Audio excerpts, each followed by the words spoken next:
ചോറിൽ കൂട്ടാൻ പറ്റിയ നല്ല രസം ഉണ്ടാക്കാം. ഇന്ന് ഇതിനു വേണ്ടി നമുക്ക് കുറച്ച് എണ്ണ ചൂടാകാൻ വെക്കാം. ഇതിലേക്ക് കുറച്ച് കടു ഇട്ട് കൊടുക്കുന്നുണ്ട്. ഇതാ കടു പൊട്ടിയിട്ടുണ്ട്. കുറച്ച് ഉണക്കമുളക് ജീരകം കൂടി ഇടുന്നുണ്ട്.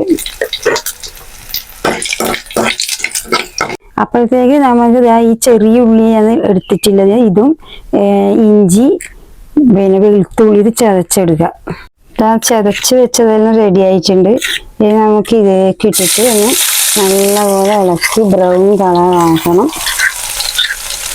ഇത് നല്ലപോലെ ഇളക്കി കൊടുക്കാം കേട്ടോ, കരിയാൻ പാടില്ല.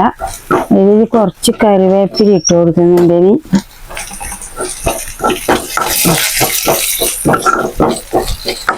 ഇതായി ബ്രൗൺ ആയിട്ടുണ്ട്. ഇതിലേക്ക് ചെറിയൊരു കഷ്ണം കായ ഇടുന്നുണ്ട്. ഇനി ഇതിലേക്ക് കുറച്ച് കുരുമുളക് ഇട്ട് കൊടുക്കാം, പൊട്ടിക്കാതെ. ഇത് മുളക് പൊടി ഇടുന്നുണ്ട്. മുളക് പൊടിയാണ് ഇട്ടത്. മഞ്ഞപ്പൊടി ഇട്ട് കൊടുക്കുന്നുണ്ട്.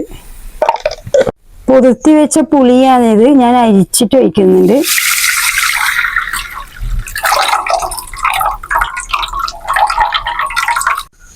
ഇതിലേക്ക് കുറച്ച് ഉപ്പിട്ട് കൊടുക്കുന്നുണ്ട്.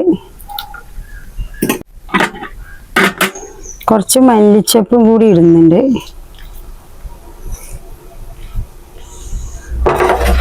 ഒരു 5 മിനിറ്റ് ഇത് അടച്ചു വെക്കാം.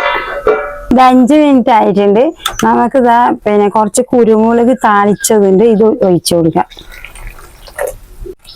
ഇതിന് 2 മിനിറ്റ് കഴിഞ്ഞിട്ട് നമുക്ക് ഇത് ഓഫ് ചെയ്യാം. ഇതാ നമ്മളെ രസമായിട്ടുണ്ട്. നല്ല മണടിച്ച് വന്നു. ഇതാ